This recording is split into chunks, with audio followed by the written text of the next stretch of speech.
नमस्कार दोस्तों, आपका बहुत बहुत स्वागत है हमारे YouTube चैनल में।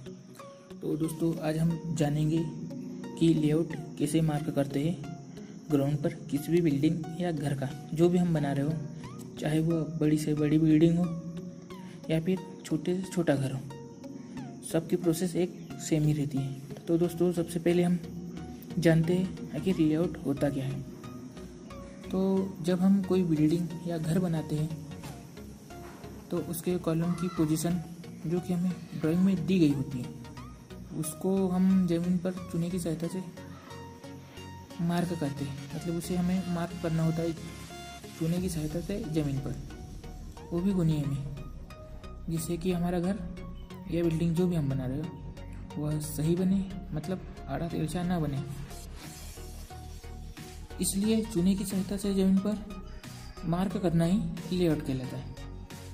तो लेआउट डालते समय हमें एक ड्राइंग की ज़रूरत पड़ती है जिसे हम सेंटर लाइन ड्राइंग कहते हैं। तो यह ड्राइंग हमें साइट पर इंजीनियर द्वारा प्रोवाइड की जाती है। यह जो आर्किटेक्चर हो यह भी हमें ड्राइंग देते हैं। यह डिपेंड करता है साइट पर कौन ड्राइंग प्रोवाइड करवा रहा है। दोस्तों आप यह वीडियो पूरा देखेंगे तो फिर आप चाहे कोई सी भी ड्राइंग हो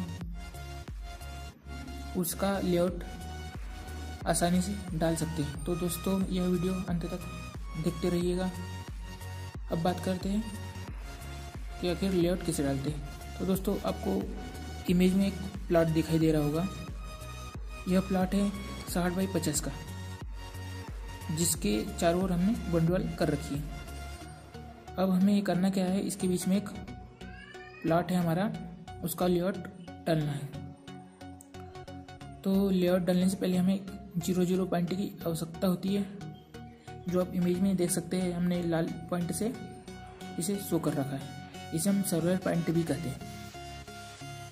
आखिर यह सर्वेयर पॉइंट क्या होता है? यह सर्वेयर पॉइंट है जिसे हमें सर्वेयर द्वारा प्रोवाइड किया जाता है। जब सर्वेयर प्लॉट पर लेआउट का सर्वे करने आता है या प्लानिंग करने के लिए सर्वे करने आता है तो वह इस पॉइंट को डिसाइड करता है। इस पॉइंट से हम प्लॉट की लंबाई चौड़ाई डिसाइड करते हैं। मतलब इसी से हम उसकी लंबाई तथा चौड़ाई नापते हैं। तो जैसे कि इमेज में आपको एक लाल पॉइंट दिख रहा है, यह बंडवाल से फ्रंट में 5 फीट पीछे तथा साइड से 20 फीट दूर है, जो कि ड्राइंग में हमें दिख रहा है। अब हम मान लें कि 20 फीट बाई 40 फीट का साइज का हमें घर बनाना है। तो हमें इस लाल पॉइंट से एक्स डायरेक्शन में 20 फीट तथा वाई डायरेक्शन में 40 फीट नाप कर लेआउट मार्क करना होगा। तो दोस्तों हमें लेआउट मार्क करने से पहले एक बात ध्यान रखनी होगी कि हमें इसके लिए किसी भी साइट को, चाहे एक्स डायरेक्शन की हो या वाई डायरेक्शन की लाइन हो, उसको हमें रेफरेंस लाइन माननी होगी। अर्थात उस लाइन को ही हमें सीधी लाइन माननी पड़ेगी। उसी से हम बुनियाद बनेंगे। क्योंकि अक्सर होता क्या है, हमारे प्लाट के साइड में किसी का मकान बना होता है या फिर सामने जो रोड होता है वह आड़ा तिरछा होता है। तो हमें किसी भी एक चीज़ को रेफरेंस लाइन माननी पड़ेगी। उसी के पैरेलल हमें लेआउट डालना रहता है। उसी से हम बुनियाद बढ़ते हैं।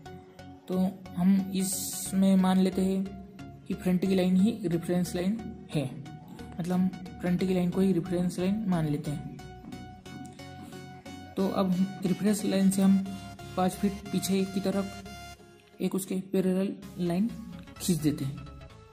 चूँकि हमारा लाल पॉइंट भी 5 फीट पीछे ही है, तो यह लाल पॉइंट भी इस लाइन में ही आ जाएगा।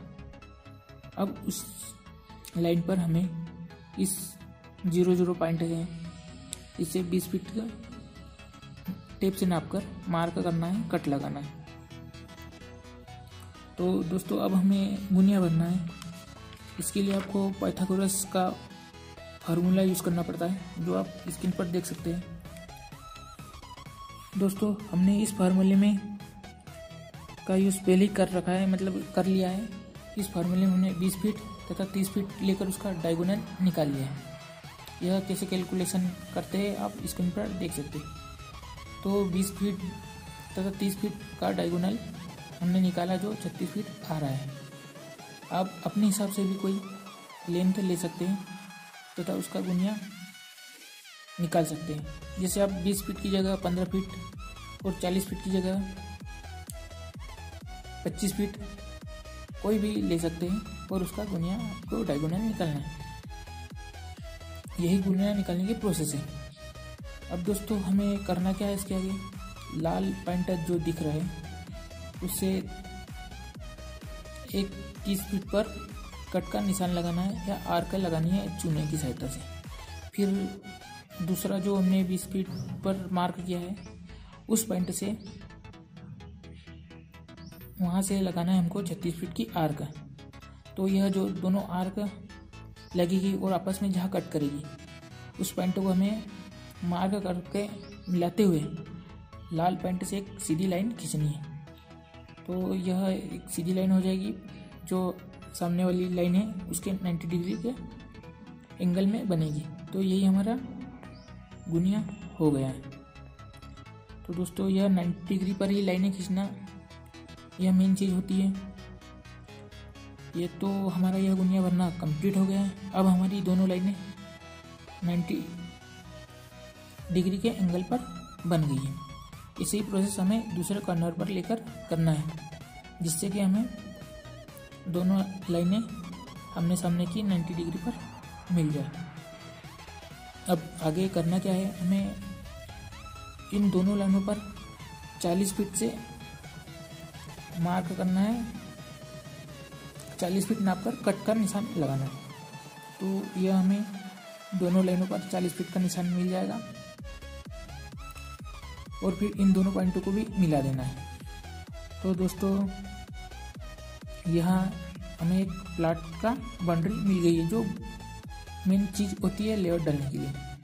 दोस्तों अब इसके आगे करना क्या है, जो सेंटर लाइन ड्राइंग दी जाती है हमें, उस सेंटर लाइन ड्राइंग के हिसाब से हमें अब कॉलम की जो डिस्टेंस दी जाती है उसे मार्क करना है। जैसे फ्रंट से 10 फीट दिया हुआ है तो 10 फीट मार्क करना है, फिर 25 फीट पर है तो 25 फीट मार्क करना है, फिर 30 फीट पर है तो इसे हम कॉलम के मार्क कर देते हैं, कॉलम का पोजीशन को मार्क कर देते हैं।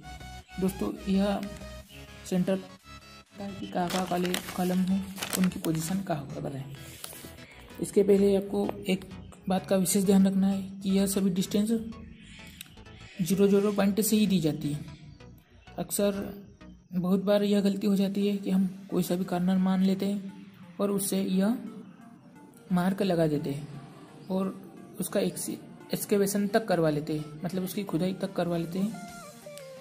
तो यह गलत प्रोसेस हो जाती है। आपको विशेष ध्यान रखना है कि यह 0 पॉइंट से ही हर ड्राइंग में कॉलम की पोजीशन, लंबाई और उसका शिफ्टिंग जो दी रही होती है वह 0 पॉइंट से ही होती है।